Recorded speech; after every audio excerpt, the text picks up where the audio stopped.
Gloria al Señor. Amén. En el corazón de la fe cristiana está el misterio pascual, la pasión, la muerte, la resurrección, la ascensión de Jesús, y marca en el corazón de todos los creyentes esa última semana en su vida terrenal.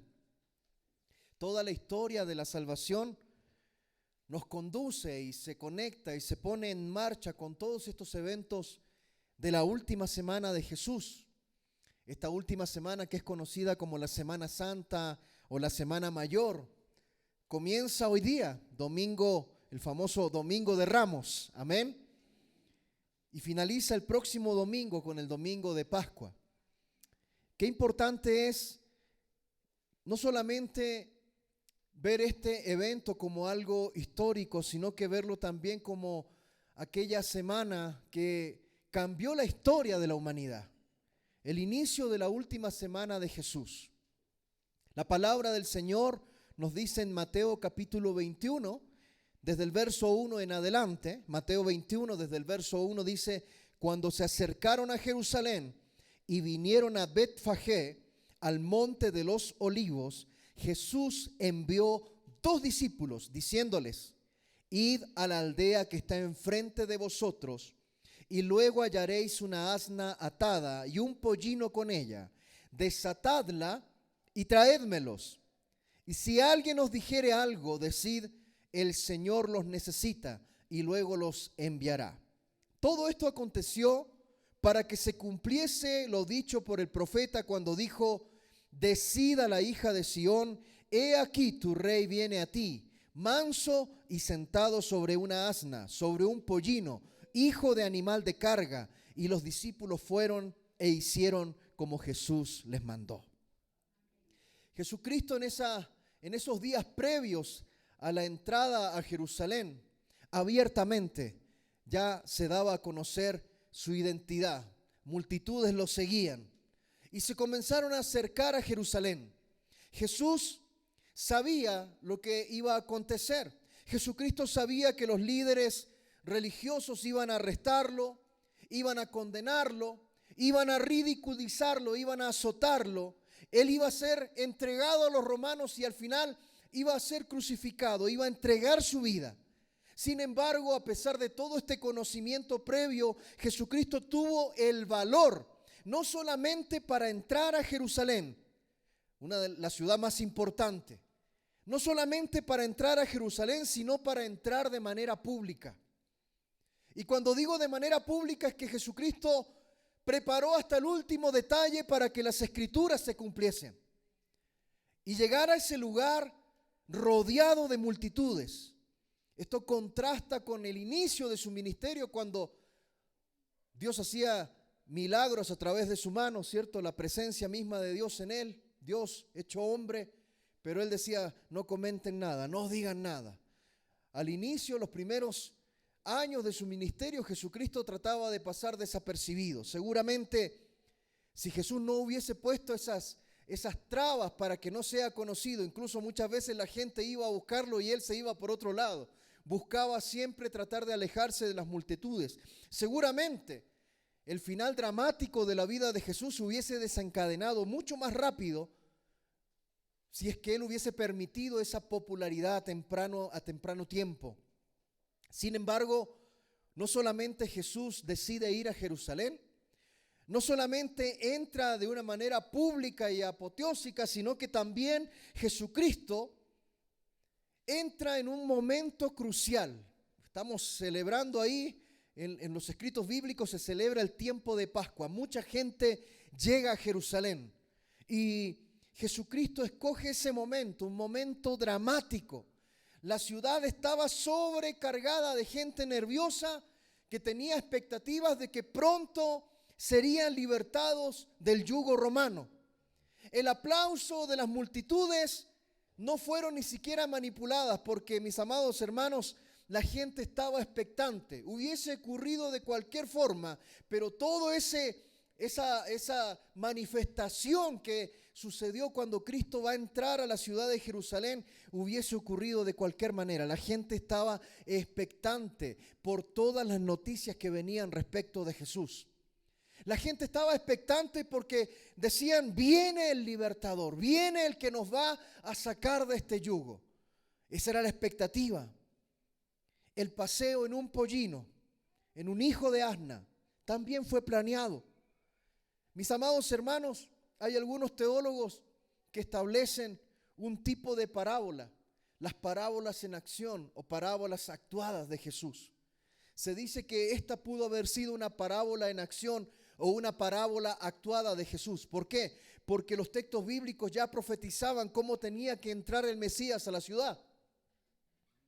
Pero él utiliza todos esos detalles escriturales para cumplirlos y dar a revelar aquello que estaba oculto, aquello que estaba en secreto. Jesucristo lo manifiesta en público. El texto bíblico dice, y luego hallaréis una asna atada y un pollino con ella. Jesús montaría, mis amados hermanos, uno de estos animales, el más joven, el pollino, y le dijo a sus discípulos cómo encontraría a estos animales, y les indicó que trajeran a ambos, al pollino, al nuevito y a la mamá, a la asna. Zacarías capítulo 9, verso 9, dice, alégrate mucho, hija de Sión, da voces de júbilo, hija de Jerusalén, he aquí tu rey vendrá a ti, justo y salvador, humilde y cabalgando sobre un asno, sobre un pollino hijo de asna. Jesucristo estaba preocupado de cumplir los más pequeños detalles, y ese pequeño detalle ya estaba profetizado por Zacarías. El texto de Zacarías dice que serían dos animales, una asna y su cría. Y asumimos, mis amados hermanos, que Mateo, ¿cierto?, cita con esta idea. Por lo tanto, Marcos y Lucas nos dice que el animal era tan joven que nadie lo había montado nunca. Por lo tanto, en medio de toda esta multitud que estaba exaltada, que estaba expectante, que estaba en éxtasis, porque se estaban cumpliendo las escrituras delante de sus ojos. Recuerde usted, mis amados hermanos, que habían pasado largos 400 años en que no había palabra de Dios en el pueblo, hasta que comenzó Juan el Bautista a predicar ahí en el desierto. Entonces comenzó un proceso de expectativa tan alto que la gente, cuando comienza a ver con sus propios ojos que las escrituras, las profecías de Zacarías se estaban cumpliendo delante de sus ojos, dijeron, viene la libertad sobre Israel. El Señor no se ha olvidado de nosotros. Un animal no domesticado. El texto de Marcos capítulo 11, verso 2 dice, id a la aldea que está enfrente de vosotros, y luego que entréis en ella, hallaréis un pollino atado, en el cual ningún hombre ha montado. Desatadlo y traedlo.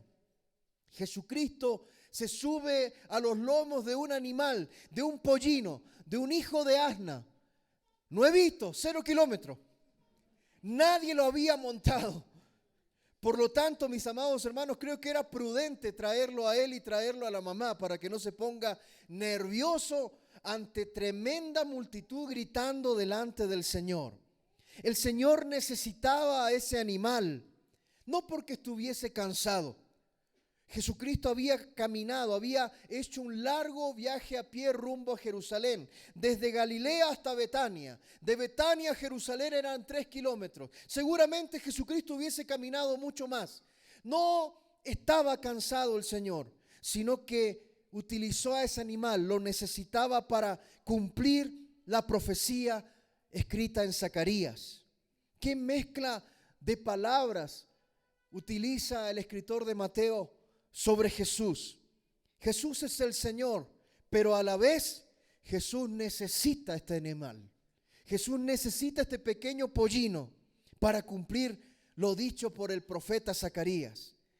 Jesús, Dios hecho hombre, había tomado una naturaleza llena de necesidades, sí, como usted y como yo. Dígame si usted no ha llegado hoy día con alguna necesidad. Amén. Todos hemos llegado con alguna necesidad. Bueno, esa naturaleza llena de necesidades fue la que tomó Jesús. Dios hecho hombre dejó su divinidad y asumió, mis amados hermanos, una naturaleza llena de necesidades, una naturaleza que en algún momento le hizo sentir cansancio, en otro momento le hizo sentir hambre, en otro momento le hizo sentir tristeza. Mis amados hermanos, Jesucristo asumió una naturaleza llena de necesidades. El Señor, Dios del universo, necesitaba un pollino para poder entrar a ese lugar, a Jerusalén. El texto bíblico dice: he aquí, tu rey viene a ti, manso y sentado sobre una asna. Jesucristo llegó a Jerusalén, mis amados hermanos, en humildad, con una dignidad adecuada, porque todo esto del pollino y de las ramas y de los mantos que colocaban a su camino tienen un sentido de realeza, pero también, mis amados hermanos, llega en un sentido de humildad. En vez de llegar en un caballo como un general conquistador, en vez de llegar como hacían los antiguos reyes cuando sometían a una ciudad, llegaban en caballo, generalmente de colores blancos, y con eso demostraban que era el conquistador que sometía a una ciudad, que sometía a una nación. Mis amados hermanos, Él no llegó en un caballo, Él llegó en una asna, como lo sabían hacer las personas importantes en el tiempo antiguo. En el tiempo del Antiguo Testamento, los que utilizaban asnos, pollinos, eran las personas importantes. ¿Sabía usted? Aquellos que eran importantes. En Jueces capítulo 10, verso 3 y verso 4, dice una historia que nos da a entender que los personajes importantes y que tenían cierto poder y realeza utilizaban los pollinos. Dice: tras él se levantó Jair Galaadita, el cual juzgó a Israel 22 años, era un juez. Este tuvo 30 hijos que cabalgaban sobre 30 asnos y tenían 30 ciudades que se llaman las ciudades de Jair hasta hoy, las cuales están en la tierra de Galaad. Personas importantes que estaban a cargo de ciudades, personas importantes que eran jueces, andaban sobre asnas, y esto era una señal de un personaje que no pasaba desapercibido. En Jueces capítulo 12, verso 13 y verso 14, nos muestra también: después de él juzgó a Israel Abdón, hijo de Gilel Piratonita. Este tuvo 40 hijos y 30 nietos que cabalgaban sobre 70 asnos, y juzgó a Israel 8 años.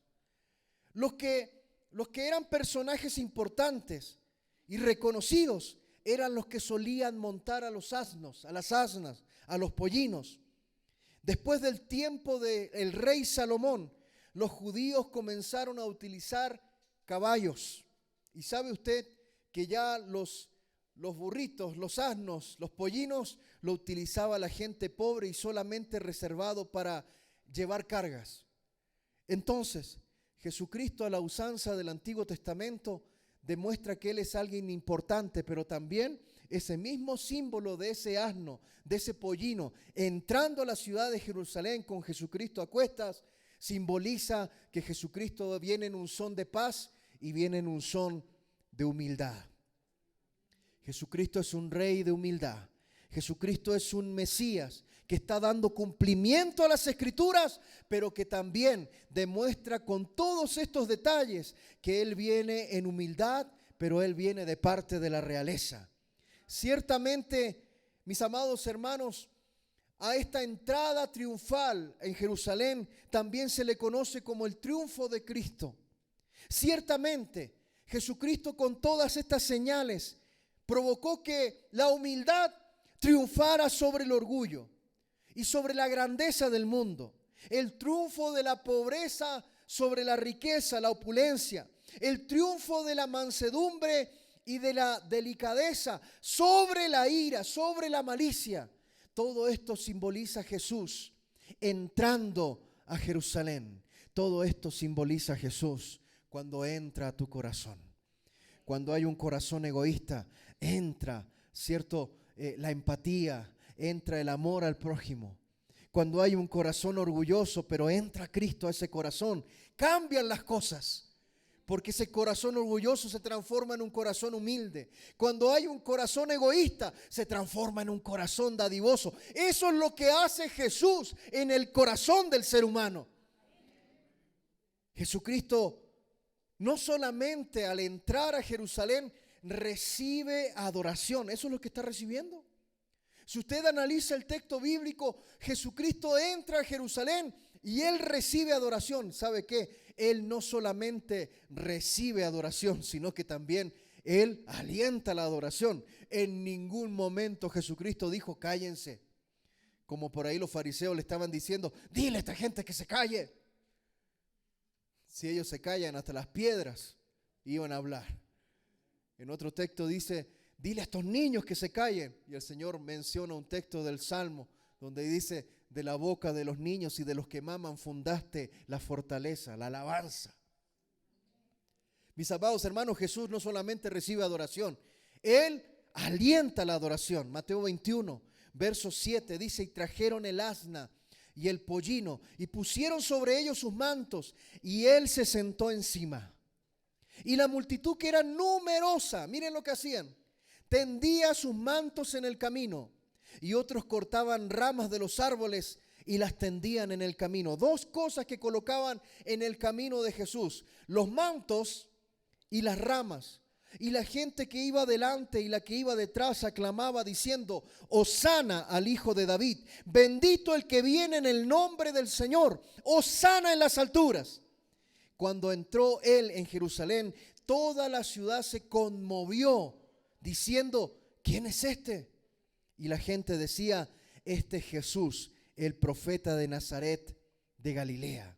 Mis amados hermanos, el poner los mantos, colocar los mantos en el camino. El manto era una prenda importante. El manto era la prenda importante. Es como que usted hoy en día ande con este clima hermoso de Quito y usted se saque la chaqueta. Hoy el manto era algo importante, era una prenda de mucho aprecio para el pueblo judío. Pero todo esto era para exaltar, honrar la vida de Jesús. ¿Sabe lo que significa tender el manto? La Biblia nos muestra un ejemplo en el Antiguo Testamento que nos da el significado de lo que impartía o de lo que significaba, valga la redundancia, el sacarse el manto y colocarlo en el suelo para que en este caso Jesús pasase por sobre el manto. La Biblia nos muestra en Segunda de Reyes, capítulo 9, verso 13. Segunda de Reyes 9:13. Dice, entonces cada uno tomó apresuradamente su manto y lo puso debajo de Jehú en un trono alto, y tocaron corneta y dijeron, Jehú es rey. Mis amados hermanos, el colocar el manto a los pies de Jesús tenía el reconocimiento, tenía una manifestación de lealtad. ¿Y sabe lo que significaba? Paradójicamente, colocar el manto significaba una promesa de apoyo. Tres cosas significaba el manto. Reconocimiento. ¿Qué cosa? Jesucristo es el Mesías, es el Rey. Segundo, al colocar el manto significa yo voy a ser leal a ese Rey. Tercero, significaba una promesa de que yo no solamente voy a ser leal, sino que le voy a apoyar. Les duró una semana. Una semana les duró esa promesa. Una semana duró ese reconocimiento. Una semana duró el reconocimiento de Jesucristo como Rey. Una semana duró la lealtad y una semana duró la promesa de apoyo. Llevar las palmas, llevar hojas, ¿cierto? Ramas, perdón. Dice que cortaban ramas de los árboles y la colocaban a sus pies. Las ramas eran un emblema de victoria, de éxito. ¿Sabe usted que la Biblia nos muestra en el libro de Apocalipsis, capítulo 7, verso 9, que todos los que lleguemos a vencer vamos a estar en la presencia de Dios con ramas, con palmas en nuestras manos? ¿Sabe lo que significa eso? Éxito, victoria. Apocalipsis 7:9 dice: después de esto miré, y aquí una gran multitud, la cual nadie podía contar, de todas las naciones y tribus y pueblos y lenguas, que estaban delante del trono y en la presencia del Cordero, vestidos de ropas blancas y con palmas en las manos. ¿Sabe lo que estaba diciendo la multitud? Reconocemos a Jesucristo, lo apoyamos y colocamos una promesa de apoyo y de reconocimiento de que Él va a ser nuestro líder, de que Él va a ser nuestro rey. Y con las palmas, con las ramas, proclamaban la victoria que venía. Mis amados hermanos, la multitud era gloriosa en ese momento. ¿Sabe? Si nosotros pudiésemos tener una visión espiritual de este texto bíblico, de la entrada de Jesús a Jerusalén, ¿sabe a qué se asemeja? Se asemeja a los momentos en que nos reunimos como iglesia y comenzamos a exaltar a Dios y el Señor manifiesta su presencia en nuestro medio. A ese nivel podríamos nosotros comparar lo que fue ese momento glorioso de la entrada de Jesucristo. Habían gritos de júbilo, pero por otro lado, mis amados hermanos, siendo más carnales y más terrenales en nuestra manera de pensar, o como pensaría el mundo, esa multitud era la más ridícula que se podría hallar en la faz de la tierra. Pastor, ¿por qué? Porque Jesucristo no representaba peligro para nadie. Él y sus 12 ni siquiera usaban armas. Por ahí uno sacó un cuchillo en una vuelta. ¿Usted cree que iba a poder, humanamente hablando, conmover a un imperio?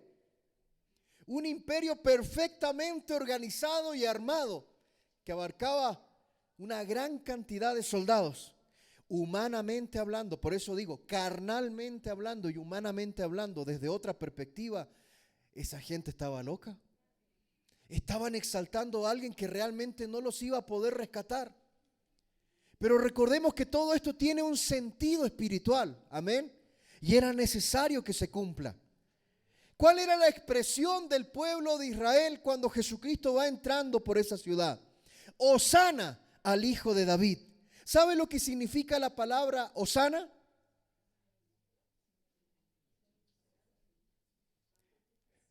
Y la cantamos cuántas veces, ¿no?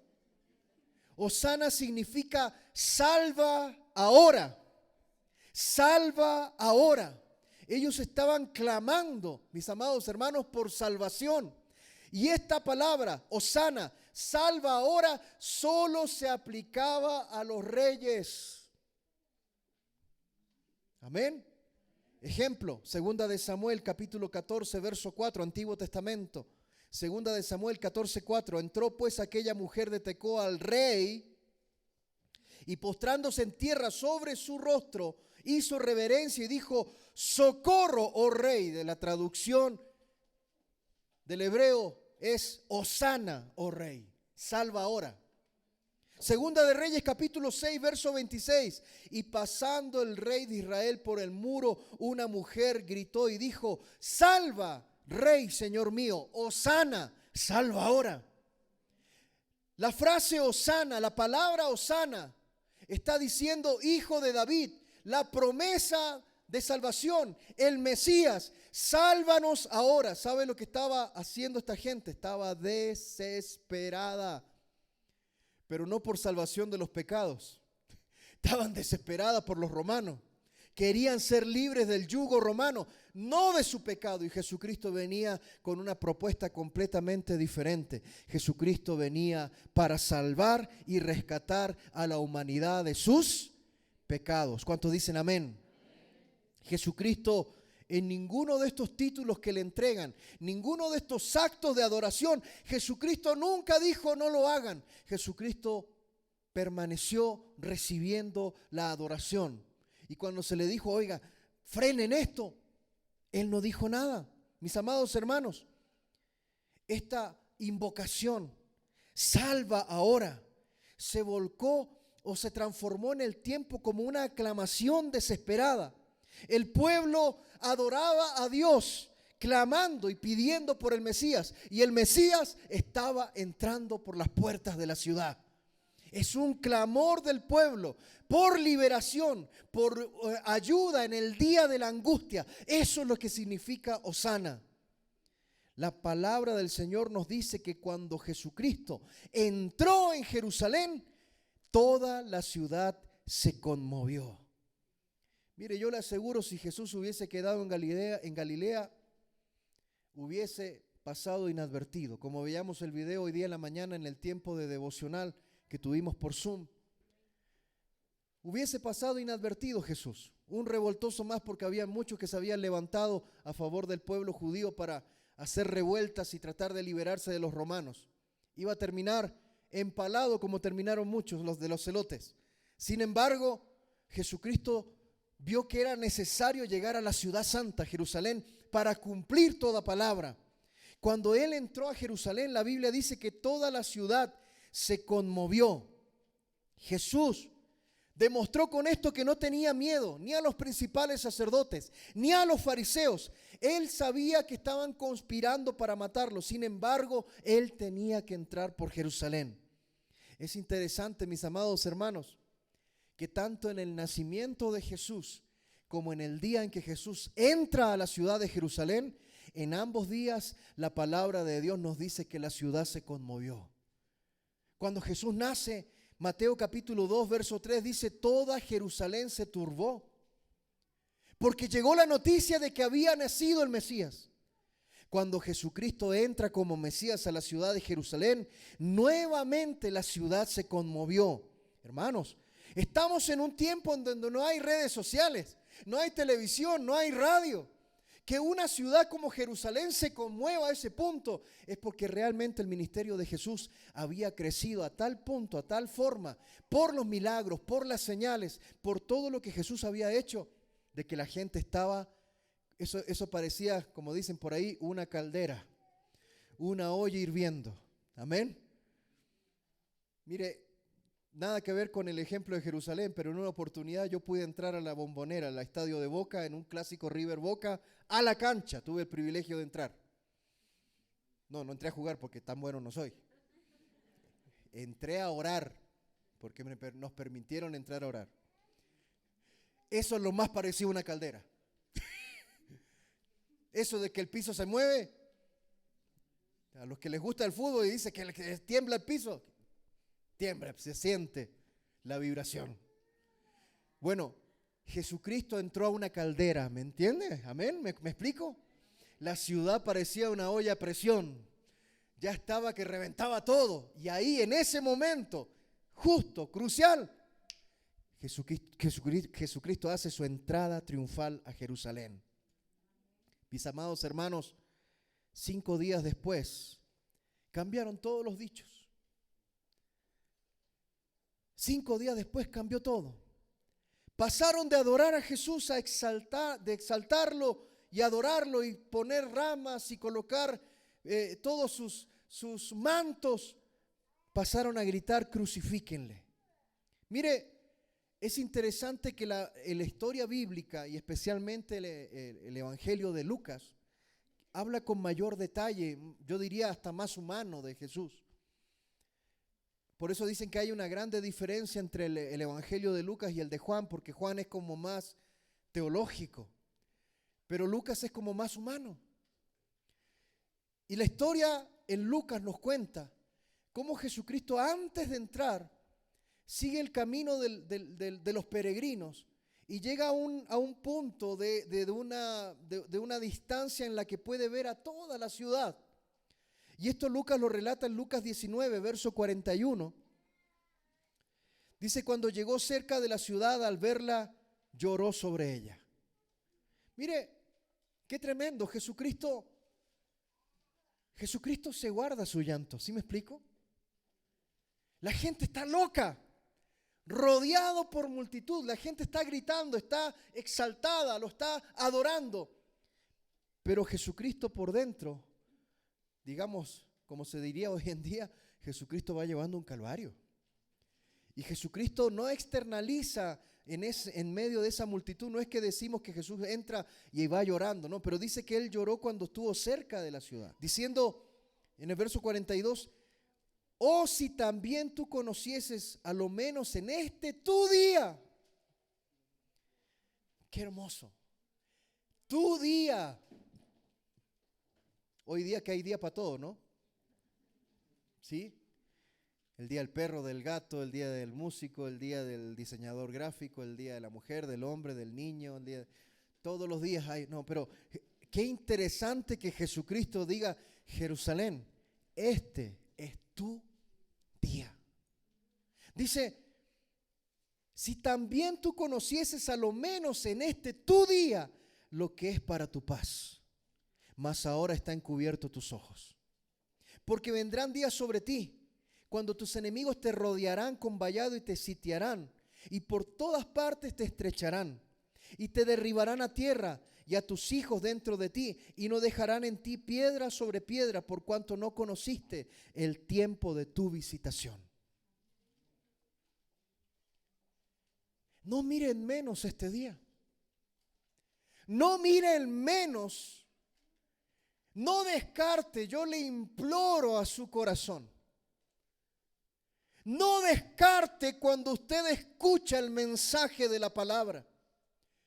Porque este puede ser tu día. Este puede ser el día de reconciliación con Dios. Qué terrible es cuando una persona desecha constantemente el mensaje de la palabra. Son las advertencias de Dios una tras otra. La invitación de Dios a que rindas tu corazón a Él. Una tras otra, tras otra, tras otras. Históricamente llegó el momento en que Israel fue hecha a pedazos. Históricamente se cumplió cuando el templo fue destruido en el año 70. No quedó piedra sobre piedra. ¿Qué significa esto? Que las advertencias de Dios a toda la humanidad son reales.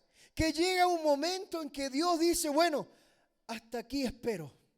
Hasta aquí te he esperado. Te he invitado, he prolongado mi misericordia hacia tu vida, pero tú no has querido entender. Eso le está diciendo a Israel en este momento. Si tan solo pudieses reconocer que este es tu día. Mire, nuestro Señor ama a su pueblo, pero en ese momento yo creo que contuvo sus lágrimas.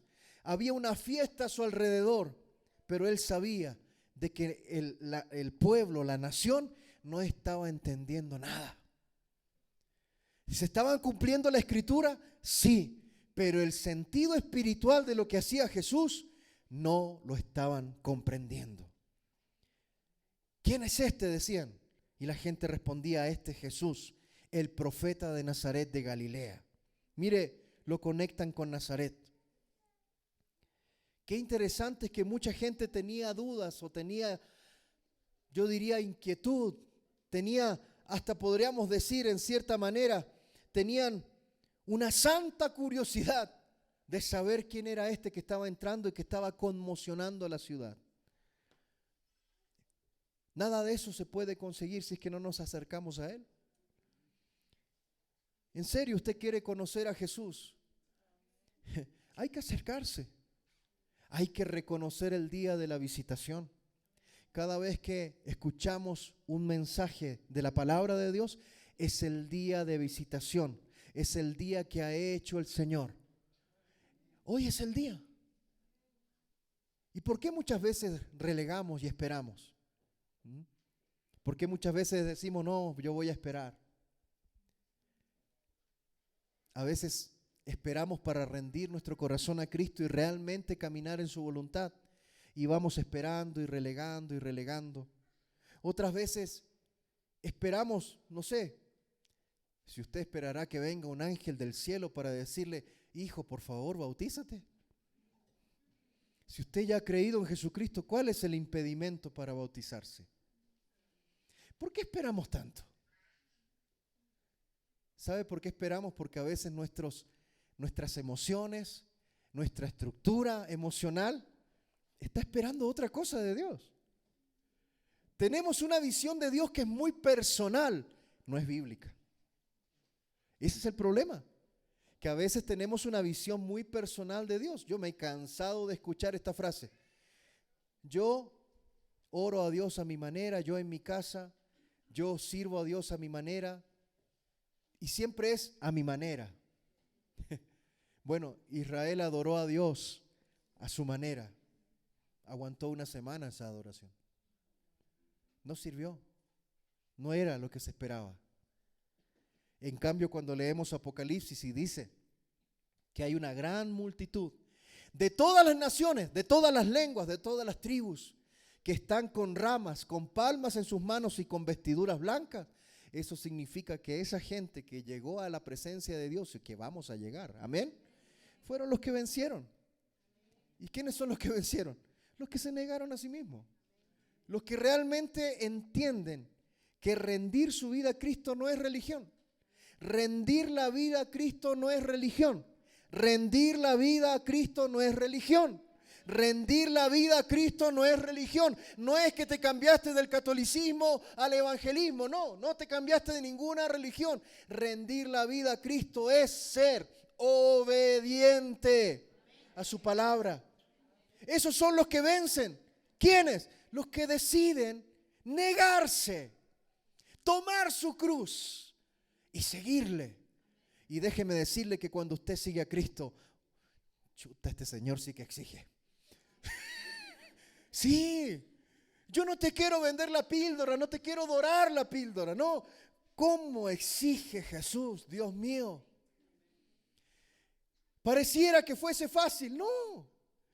Te exige muchas veces dejar parranda, dejar amigos, dejar de las salidas de noche y andar bebiendo y tomando y fumando. Te exige dejar el chisme, te exige dejar de tener esos pensamientos de repente como que de venganza, de ira, de odio, de rencor, y te comienza a transformar, y después de ser un león bravo y rugiente, termina siendo un gatito.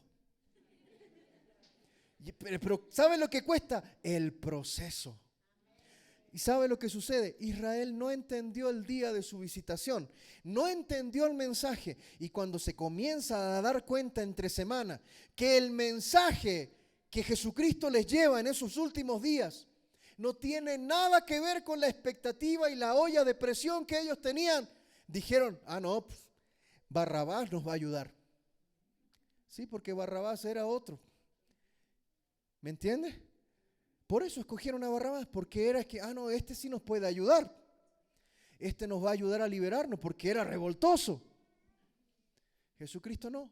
Jesucristo dijo, mi reino no es de este mundo.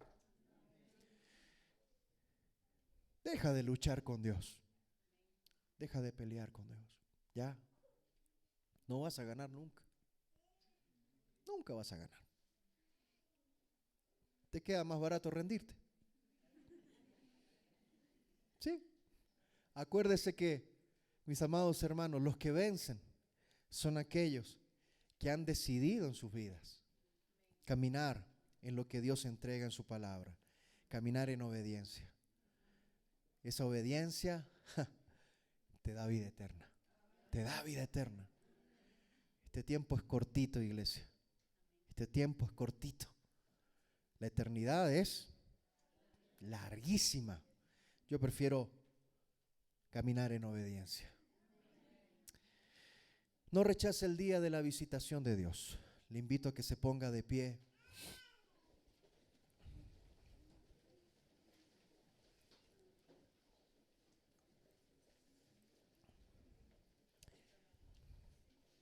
No rechace el día de la visitación del Señor. ¿Dios te trajo en este día? Dios te trajo en este día es por algo. Amén. Y si te trajo es porque esta palabra es para ti. No deseche el día en que Dios habla. No deseche el día en que su palabra es expuesta. No deseche el día. No lo haga. Tome una decisión firme en Cristo. Amén. El día jueves les comentaba a mis hermanos varones de la historia de Policarpo. Y quiero cerrar con esto. Policarpo, el obispo de Esmirna, que años antes ya, como él era discípulo de Juan, Juan ya había escrito una carta a la iglesia de Esmirna y había dicho: sean fuertes, sean valientes, permanezcan. Y viene un grupo de cazarrecompensas enviados por el emperador romano y le echa mano a Policarpo, y contrario a lo que ellos pensaban, Policarpo les dio de comer, los sentó a su mesa y les dio de comer. Y Policarpo les dijo: solamente les quiero pedir una sola petición antes de que me lleven. Déjenme orar una hora y después me pueden llevar. Dice la historia que este hombre oró de tal manera que los cazarrecompensas romanos se vieron compungidos en su corazón al escuchar la oración de Policarpo, el obispo de Esmirna. Y se convirtieron al Señor al escuchar la oración de este hombre. Sin embargo, tenían tanto temor al emperador que cumplieron su llamado y lo llevaron delante del emperador. Cuando llega delante de él, el emperador le dice: ¿sabes qué? Reniega de Jesús. Reconoce el señorío del César. ¿Y sabe lo que dice Policarpo? 86 años he servido a mi Dios y nunca me ha hecho mal. ¿Cómo lo voy a negar? Lo llevaron al Coliseo. Le iban a poner unos clavos de 18 centímetros para sostenerlo en una estaca mientras colocaban las ramas para prenderle fuego. Esto es historia cristiana. Policarpo dijo: no necesito que me claven en un poste. El mismo Dios que me ha sostenido toda mi vida me sostendrá en este lugar mientras el fuego arde. La historia cuenta que Policarpo, al igual que Sadrach, Mesach y Abednego, Policarpo no se quemaba.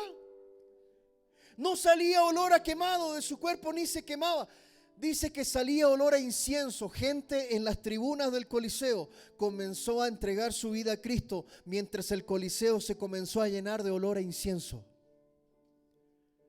Como no moría, un soldado romano le tuvo que abrir el costado, lo tuvo que apuñalar. Y la historia cuenta que fue tanta la sangre que este hombre derramó que apagó el fuego.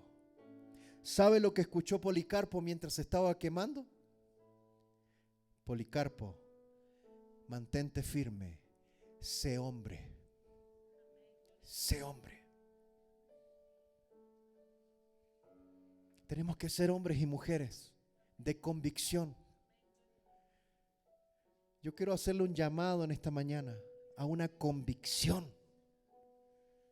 No una religión por emociones. Es que hoy día sí me siento bien. Hoy día sí camino con el Señor. Otro día me siento mal, listo, ya no voy a la iglesia porque ando mal. ¿Sabes qué? No sea como la ola del mar. Un día arriba, otro día abajo. Tenga convicción, esté bien o esté mal, con dinero o sin dinero, con salud o enfermedad. Congréguese, sirva a Dios. Es una convicción de vida. Es una convicción de vida. Los que vencen tienen convicción. Padre, he entregado tu palabra en esta mañana. Gracias por darme este privilegio de entregar tu palabra.